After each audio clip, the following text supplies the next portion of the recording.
सरपंच संतोष देशमुख हत्या प्रकरणात सर्वात जास्त 19 पुरावे ज्या काळ्या रंगाच्या स्कॉर्पिओमध्ये आढळून आले त्या गाडीचा फॉरेन्सिक तपासणीचा अहवाल न्यूज 18 लोकमतच्या हाती लागलाय। या आरोपींना शिक्षेपर्यंत पोहोचवण्यासाठी याच गाडीमधील फिंगरप्रिंट्स आणि पुरावे महत्त्वाचे ठरणार आहेत। काळ्या रंगाची स्कॉर्पिओ पासिंग क्रमांक MH44Z9333 डाव्या बाजूच्या दरवाजावरील काचेवर 2 ठसे मिळालेत, तर मिळालेले फिंगरप्रिंट हे सुधीर सांगळे या आरोपीचे आहेत असा अहवाल फिंगरप्रिंट ब्युरो यांनी दिलेला आहे।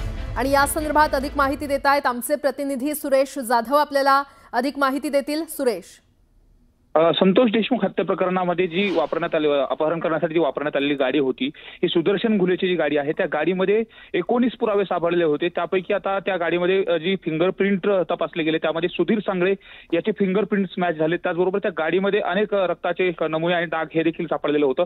त्यामुळे एकूणच संतोष देशमुख हत्या प्रकरणामध्ये जो अहवाल आता समोर आलेला आहे, जो फिंगरप्रिंट्स ब्युरोचा अहवाल आहे, त्या अहवालामध्ये सुधीर सांगळेचेच ते फिंगरप्रिंट्स आहेत असं देखील आता त्यामध्ये स्पष्ट झालेलं आहे। आणि या संदर्भात फिंगरप्रिंट्स जे स्वतंत्र पथक आहे त्यांनी देखील त्या गाडीची संपूर्ण तपासणी देखील केली होती। त्यातले जे काही सर्व पुरावे आहेत ते देखील घेतलेले होते आणि हे जे पुरावे आहेत हे अत्यंत महत्त्वाचे राहणार आहेत। ज्यावेळेस न्यायालयीन प्रक्रियेमध्ये हे सगळे पुरावे न्यायालयासमोर सादर केले जातील त्यावेळेस त्या कटामध्ये त्या खुनामध्ये या सर्व आरोपींचा सहभाग कशा पद्धतीने होता हे देखील त्यामधून समोर येणार आहे। त्यामुळे हे जे समोर येणारे जे पुरावे आहेत, फिंगरप्रिंट्स आहेत, हे अत्यंत महत्त्वाचे आहेत।